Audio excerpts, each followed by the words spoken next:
Umuba rin yung jacket mo para hindi maginaw. Giniginaw. Ang hindi na kaya ng katawan lumakad siguro to. May mahuli. Anong pangalan ng din? Marami din problema pero lahat tayo may problema pero labanan natin. Yun mga idol. Mapagpalang araw sa lahat. Pasensya na po kayo kung wala kaming upload kahapon. Dahil kahapon mga idol nakikiusap si Berto na hanapin yung kung saan niya saan niya nilibing yung kaibigan niya na pinatay nila Kilaw. Kaya yun ang pinuntahan namin. Malas kasi yung pinuntahan namin hindi pala yun. Ang sabi niya parang nakalimutan na daw niya yung area pero ngayon daw babalikan namin. Ibang lugar naman tong pinasok namin para mahanap namin yun dahil may kukunin daw siya doon na damit ng kanyang kaibigan. Kaya matagal na daw niya yung daw niya yung kasama simula pa noong naging bandido siya. Muna yun ang namatay yung nakasama niya. Kaya habang naghanap din kami kay Remart na baka sakaling makita na namin, puntahan daw muna namin yung libing ng kanyang kaibigan. Yun mga idol, kagabi habang nagpapahinga na kami, si Berto po biglang inatake ba, biglang nanginig yung katawan. Parang kinulam na naman ulit ni Kilaw. Kasi yun ang sabi ni bro, yun ang sabi ni Lolo na wag lang kumpiyansa dahil babalikan daw ni Kilaw na palipad hangin para makulam siya ulit. Yun ang sabi ni Lolo. Kaya ayan si Berto hihina na naman. Mas lala yung unang atake niya, bro. Yeah, pero nag-ano ako sa kanya, bro. May alam daw siyang daan dito, bro, palabas. Kaya kung maaari siguro, bro, sa araw na to, makalabas tayo para mahatid natin siya sa bahay. Pero puntahan muna natin, bro, yung libingan. Puntahan muna natin yung libingan dahil may kukunin daw siyang damit na nilagay niya sa taas ng cross na ginawa niya. Kaya yun ang puntahan natin. Damit na yun ng ano niya? Kasama niya. Yun na lang daw yung yung alaala niya ba? Kaya pinagbigyan namin siya. Okay ka, Brad? Bababa siguro muna kami mga idol. Kung sa awa ng Diyos makababa kami ngayon. Dahil nag-alala kami kay Berto. Iwan ko lang, bro, kung saan natin to ilagay, bro. Iwan ko lang ngayon kung makababa tayo ba, saan natin siya ilagay. Ano na lang? Isama lang natin doon pwede sa bahay ninyo. Isama ko na lang doon. Tama mo na lang? Tayo. Isama ko sa bahay. Kailangan talaga to ng ano, bro. Baka ano pang mangyari dito sa bundok ba? Pero yung pamilya niya, bro. Yung pamilya niya. Siguro, bro. Balik tayo agad. Para hanapin yung pamilya niya. Para sa pamilya niya. Kuha lang po tayo ng magbihis tayo ng mga damit. Tapos pagkain ba, no? Mabuti na lang mga idol habang naglalakad kami kahapon naghahanap. Mabuti na lang nakita namin yung chinilas ng kasama niya. Sinuot niya. Kalagayan ni Berto ngayon, nakakaawa dahil sa kanyang pamilya. Sobrang putla na niya mga idol. Kagabi hindi kami nakatulog ng maayos. Awa din ako sa kanya ngayon. Bumalik naman yung kaninang umaga katapos naming pumunta kami ng ilog, naligo kami. Nakita natin yung sinilas ng kanyang kasama, no? Nag-shave kami dahil may shaver si Julio na dala-dala kasi mas mabuti yung wala tayong biguti ba. Hindi mo na ako mag-shave. Pang paano daw to? Pang paano, bro? Pang pagkilit. Kiliti ng Yun mga idol, miga love, shoutout sa inyong lahat. Sa lahat ng mga solid supporter natin dyan. Sa lahat ng mga silent viewers, sa lahat ng mga OFW. Miga love, shoutout sa inyong lahat mga idol. Maraming salamat sa inyong walang sawang walang sawang pagpapanood pagsubaybay sa bawat upload na video na ina-upload namin sa YouTube. Kaya pasensya lang minsan wala kaming upload, lalo na kahapon linggo, araw ng linggo. Kailangan din namin siyempre bigyan ng pagkakataong makarelax yung katawan namin. At siyempre din araw ng Panginoon ang linggo. Kaya bilang respeto na rin kahit hindi tayo nakasimba, bigyan natin ng daan. At isa pa, iniwasan namin na si Berto talaga na baka maano ba, nagpahinga lang siya kahapon, natutulog, buong araw natutulog, habang kami ni Julio ay nagbabantay. Matulog ako, si Julio yung gising, matulog si Julio, ako na naman yung gising. Yun ba, relibo kami.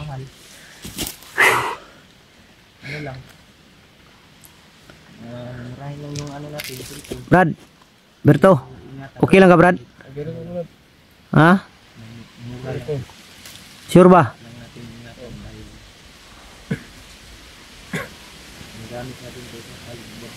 Mura mag na-differences baga ni bro.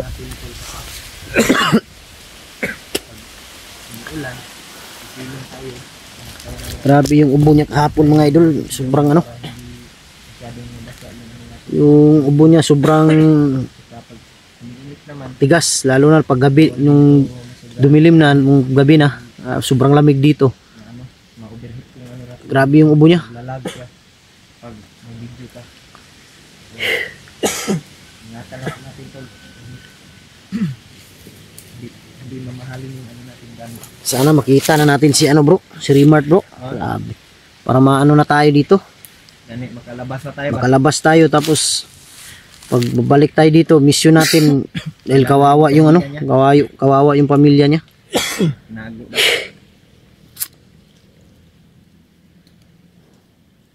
Buti na lang nakapunta tayo ng ilog kanina, nakaligo tayo. Bro, yung gamit ko bro. Pero naligo tayo, pero pag may sabon bro, pag walang sabon. Iba talaga mga idol pag may sabon. Baho ba? Pero nakaligo tayo, pero yung damit natin ba? Ano sa init, ano sa Buti na lang yung ano, yung natulugan natin kagabi. Safety. lugar. Oo, may maliit na ano ba, kubo. Pero walang ano, walang dingding, bubong lang. Pero okay na yun, at least hindi tayo mabasa pag uulan. Ang ano talaga, ano natin si Berto. May tubig pa ako dito, kinuha ko kanina sa ano, sa ilog. Ano pa? Kailangan tol, hindi tayo magpakawala ng ano, tubig. Importante ito sa katawan. Ay, yun pala mga idol, bago namin makalimutan ni Julio. Kagabi biglang sumulpot si ano, si Lolo Ambo. Naguguluhan ako mga idol kung anong klaseng tao si Lolo Ambo kasi biglang nawawala, biglang lilitaw. Di mo alam kung saan ang galing. Biglang sumulpot. Pero ang sabi niya, bro, ang sabi niya na mga galaw daw natin nalalaman niya dahil lagi daw siya nakasunod. Nakikita daw niya tayo kung ano yung sa palad lang daw niya mga idol. Titingnan lang daw niya yung palad niya, makikita niya kung saan kami, kung anong problema namin. Kaya naguguluhan ako. Dapat si Remat daw nandito lang daw sa area. So si Remart daw bro, gusto nang bumaba pero hindi daw siya bababa dahil hindi tayo nakita. Kaya mas maganda naman nung ganun, kung bababa tayo dapat sama-sama. Dapat magkita tayo ba? Kita tayo na rin natin. Wala lang akong ibang inalala ngayon kundi ito lang talaga si Berto talaga. Pamilya niya. Hindi pa natin na-solve yung pamilya ni Binji. Sumating na naman yung kaya nga yun ang naano ko ngayon ba na pamilya ni Binji na wala na sa anong sino ang mauna, siya ang unahin. Kaya nandito na yun si Berto, unahin lang natin. Tapos si Binji, wala na akong balita ni Binji. Saan si Binji ngayon? Isa ng ganap na commander daw. Commander na, baka nagbuo na si Binji ngayon ng grupo. May na siya? Grupo? Parang hindi ako naniniwala na si Benji ay ano, na-hypnotize. Ha? Baka gusto lang niya talaga bumalik pagka bandido. Pero hindi ko sure. Hindi ako sure mga idol. Kaya wala tayong ano. Bro. Dahil sa kapangyarihan ni Kilaw at nawakan kasi siya noon ni Bagnot kaya hypnotize. Duro. Bro, ano totoo bro, relax si Kwan bro, Berto bro. Yan, luwi kay si Berto. May lang tayo tol, lalakad. Kasi si Berto may ano pa. May iniindang sakit pa. Sobrang ano, kawawa si Berto. Brad, okay ka Brad? Si Berto mga idol, nagtapat siya sa amin, tunay niyang pagkatao. Isa lang siyang ano, isa siyang hamak na magsasaka ba, na namuhay sa bundok, na tahimik, matiwasay, nagtatanim lang ng kahit anong may tanim sa bundok para may makain. Biglang dumaan daw kasi yung grupo ni Kilaw. Nakita si Berto, nilapitan na isama. Nung tumanggi siya, nung tumanggi si Berto mga idol na hindi siya sasama, binantaan yung buhay niya ni Kilaw, pinuntahan siya ni Kilaw na pag hindi ka sasama, papatayin namin ang pamilya mo, sunugin namin tong bahay ninyo. Kaya napilitan siya mga idol dahil wala siyang choice, wala siyang bang dahil wala siyang ibang alam na matirhan. Kaya sumama siya. Akala ni Berto na makakauwi siya kung gusto niyang umuwi, pero pinipigilan siyang makauwi ni Kilaw dahil kung uuwi siya papatayin siya. Kaya huling punta niya parang tagal na din. Kaya nakiusap siya sa amin na puntahan daw yung pamilya niya. Puntahan namin, pero sabi ko sa kanya hindi lang tayo magmadali dahil bawat inadaanan natin bandido nakaabang. Kailangan natin magdoble ingat. Kaya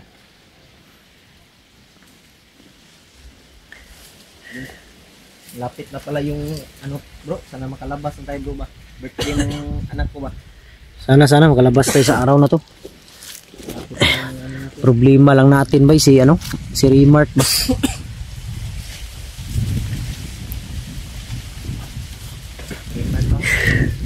Pagka anong sabihin Remart ba na bumaba tayo tapos hindi pa tayo nagkita, iniwan natin siya dito sa bundok.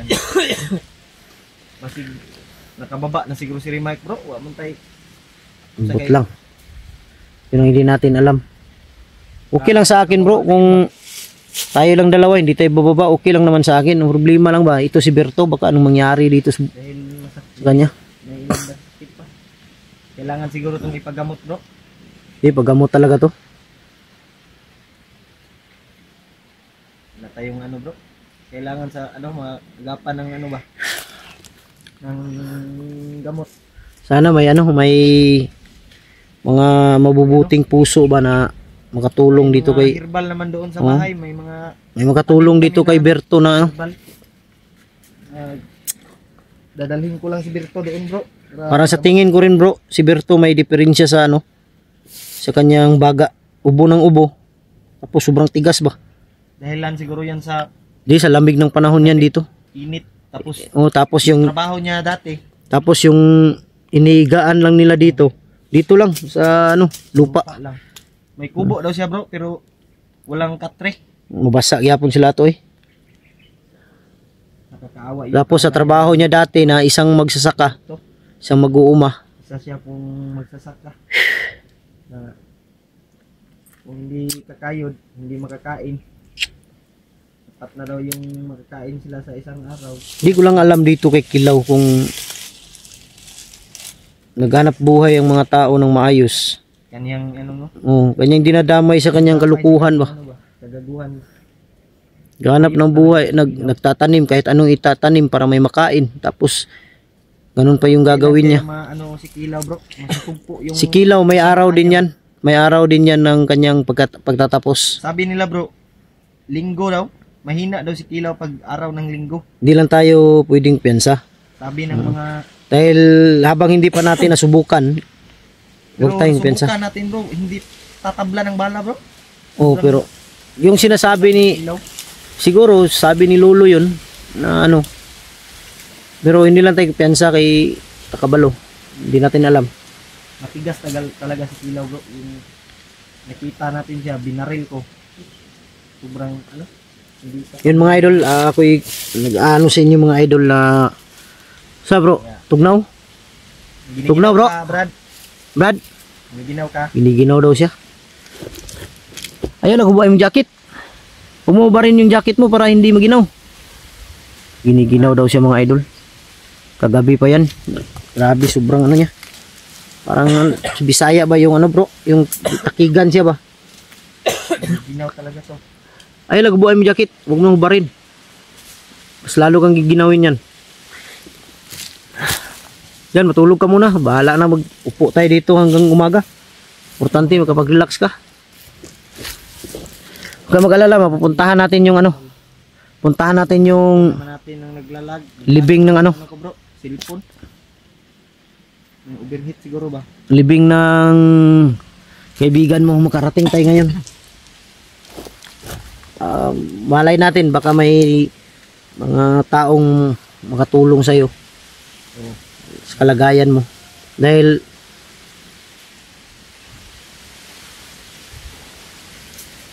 Kailangan talagang magamot ito siya. dahil malaki din yung natulong mo kay Remart, malaki din yung natulong mo sa amin. Gaganti kami sa iyo ng kabutihan. Ano? Sa abot ng aming makakaya tol. Sa abot ng aming makakaya, tutulungan ka namin. Para makuha yung pamilya mo. Tapos Ang gusto nga namin, Brad, na maibaba ka, malagay ka sa safety lugar para kami dito babalik. Makapag galaw kami ng maayos kasi sa ngayong sitwasyon natin, hindi kami makagalaw ng maayos dahil sa iyo. galaw ng mais dahil sa talaga. Alangan naman, iwan ka namin, magtakbuhan. Bago natin to ano ibaba siguro yung dato ni bro. Kaya Para matambalan ba? Magamot yung sakit niya. relax ka lang muna. Huwag ka munang mag-alala sa pamilya mo Brad. Kung mag-alala, tutulungan ka namin. Tulungan ka namin. Kaya Hindi ka namin bibiguin. kailangan magamot ka sa madaling panahon Brad para wala na yung Di seryoso mga idol, seryoso yung nararamdaman niya. Pagkatapos ginamot ni Lolo, gumaling siya. Ang sabi ni Lolo, huwag lang kumpiyansa dahil babalikan ka ni Kilaw. Titirahin ka pa rin ng orasyon balikan siya ng ano, na orasyon ni Kilo. pangkulam, pagpalipad sa hangin. Kaya ito, Ano naman, binalikan na naman to. nanghihina naman si Berto. Dahil si Berto yung ano, kaya galit na galit si Kilaw kay Berto dahil sa bandana na ibinigay niya kay Remart.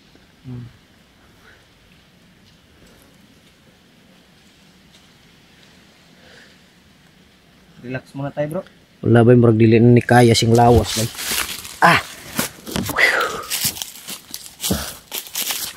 Yan mga idol. Parang hindi na kaya ng katawan lumakad siguro to. Yan ang problema nito ngayon. Sama ni bro. Unyala to taod lakaw bro. Mag-relax muna tayo para makarelax siya ng maayos. Yan mga idol. Relax muna kami dito. Muna siguro kami para makapagpahinga siya ng maayos. Malanganin akong paglakad ng ganito mga idol. Dahil baka makakaroon kami ng enkwentro ba, magtakbuhan, baka maiwan namin. Sobrang init tapos may ano pa si Berto. Sige mga idol, abangan nyo ang video na to. Maraming salamat. Lang muna yung video natin.